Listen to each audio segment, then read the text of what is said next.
Hey, how you doing, guys? This is Richie. The Electric Black, #2. Joseph Schmalke. So we looked through issue 1 last week.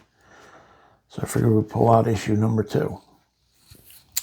Let's see. Illustrated by Schmalke and Rich Woodall. This is Scout Productions. So they both wrote it, drew it, inked it. So they shared on the duties. Cool cover.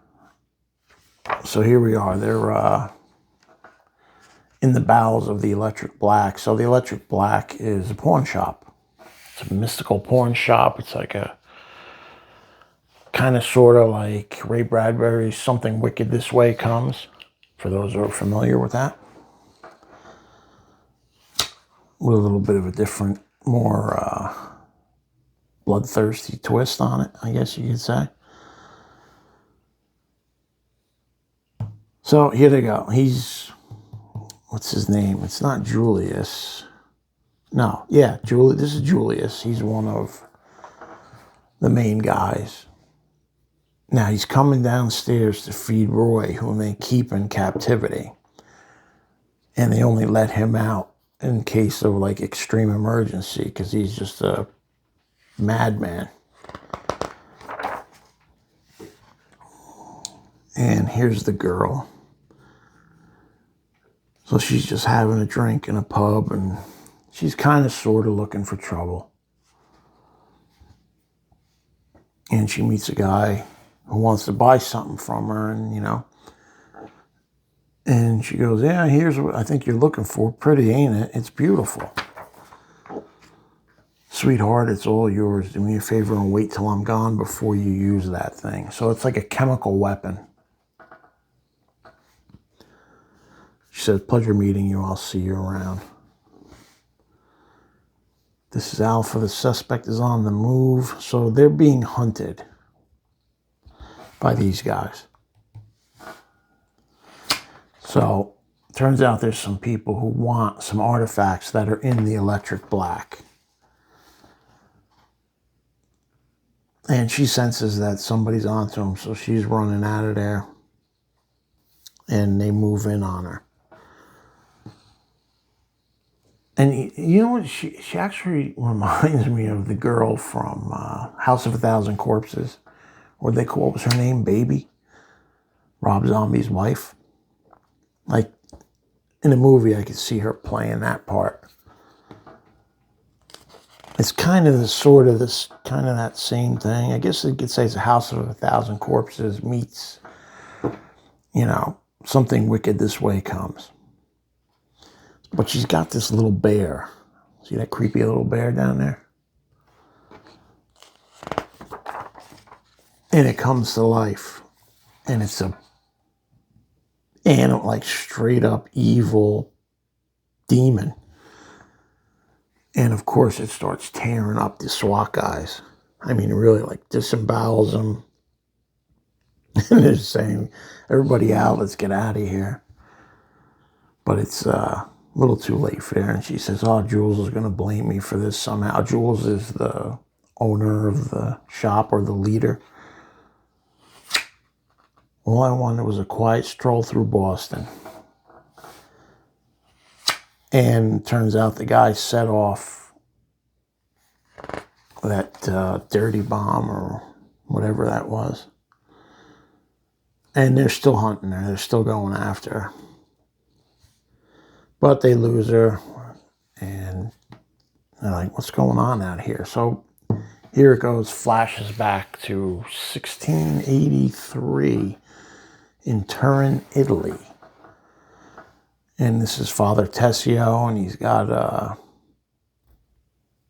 one of his helpers. His name is Philip. And they work for the Pope, and they're exorcists. Or he's an exorcist, and I guess he's training this kid. And they lost contact with Mother Superior, with whom they're supposed to be checking in with. This is really well drawn. I like this a lot. So they're going out to this monastery where the nuns are being turned evil, like they're being possessed. And they show up and they're late. And one nun is telling him, "You came too late," and he flips out and he says, "Just open the door, let me in. Who are you to tell me?" So they let him in, and they take him to where one of the demons is. But here's his helper, and he meets this girl out here, and they're talking and taking a liking to her while these other females are being possessed. Another great shot with the eyes. You see that a lot in comics. Or, you know what? I think that Schmalke does this a lot. In the We Don't Kill Spiders series, there's a bunch of shots like this. And he says, male souls, easy to corrupt. The meat between their legs burns for sin. Mother Superior, turn them away. So they started The Exorcist without him. And he's saying, you put everybody in danger. You've damned this entirety of Christendom. I'm so sorry I did not know it would spread. I tried to perform an exorcism myself. It did not take. And he gets going. He's setting up to do his thing. And the helper is like, oh man, like I don't think he's ever experienced anything like this. And he starts kicking the nuns out of the room. And he tells them, go get some water, close the door. Do not open it until I call for you. He just wants them out of their sight. And he goes to work on the one possessed nun. I like the purples. Oh, looks good. And he pulls out a giant cross. And, kind of exorcism type stuff. The bodies are floating in the air and they're screaming and talking in tongues. And she's cleaning up her hands in this wishing well here, and everything is like blood red. And the screaming is just going on and on. So they come running because they think something's wrong. And he said, he told me not to enter, but he didn't say I couldn't look. So he looks through the peephole, and that's what he sees. Like a mouth with fangs and an eyeball, and it freaks him out. He goes, what I saw, it was horrible. And she's comforting him,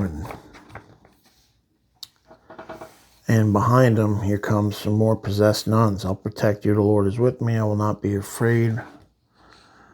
She goes, but Philip, we are not men, and we can do plenty. So it turns out she was one of them already possessed.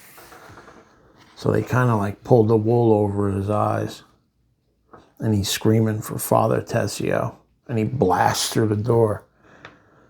So like all the women are possessed, all the nuns. And he chops her in the face. And the kid's getting scared for his life. And he's like, Father, will you hear my confession? He says, protect my backside. Swear to me we'll make it out of this. So they're in a tight spot. But he knows what he's doing. And he pulls this out. And it's like some type of burning rod that hooks into a base. And it makes the form of a cross. And he like burns the cross onto them. And once he does that, they just dissolve. So he's taking out nuns left and right. And the kid's hanging in there too. So he's getting some on-the-job training. Here's a great shot of this demon. Prince of Demons, Christ be with us. And he said, he has forsaken you. And sure enough, they dispatch her. From fire you came, so you shall return. He goes, close the door. And then they set him up on fire. And I think it seems like all the men weren't affected. It was just all the females. So he's still waving that cross around that. Looks really cool.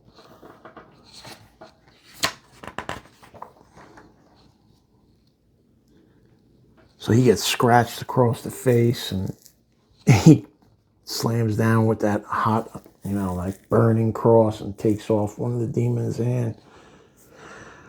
From the blood of the damned, O Lord, seal this door. So they seal the door with the demons in it, and then they set it up on the whole place on fire. And Father Tessio's happy. He tells the kid, you're going to make a fine demon hunter one day, in addition to the holy mission of the Inquisition for all time. Says, thank you, but do you think the fire will actually destroy them all? And he says, have faith, my son. His whole fire, holy fire, will burn all the evil from this place. There will be naught but ash, and we will never hear from them again. But they left behind this. They're like this cross/ankh. Now it goes back to the terrorist freak. So I guess he gets off on like chemical weapons and stuff. I love the colors, man. It's really good with colors. And then when they show his face, he's got like that green. So it's like... And they're showing the SWAT guys. So now one of the SWAT guys who got cut or bit or whatever he got is now turning into a demon. So he's going after the other SWAT guys. And it's just total chaos in the streets over here. There's a dirty bomb has been set off. There's demons everywhere. People are getting slaughtered left and right. And Jules comes and he says, and this is your idea of a low profile? She says the black keeps us cooped up all the time. I got to get out and have a little fun. That's her idea of fun. He goes, what happens if they catch you, little June bug? What will you do then? Well, this mess isn't going to clean itself up. And they look down and there's one of the SWAT guys like cut in half. And don't even think about asking Jack for help. I expect you to. Kaboom. And he goes, what the hell is going on? That noise came from the basement. Where's Jack? And he goes, what the hell? What's going on down here? He goes, Roy. And Roy looks like kicked out the door. And he says, I'm going to say this to you once, Roy. Get back in your cage, Roy. And that's Roy. So, there you go. And it turns out there's a whole other set of people. These guys, they're like cultists. And they've managed to summon the electric black. So boom, once that happened, like when he said, what's going on here, that kaboom, they had summoned the electric black. These cultists want stuff that's inside, and we'll see that in the next issue. So another win from Joseph Schmalke. Cool cover, cool book, great colors, good story. Definitely worth picking up. Thanks for watching, guys. I appreciate it, and I'll catch you on the next one.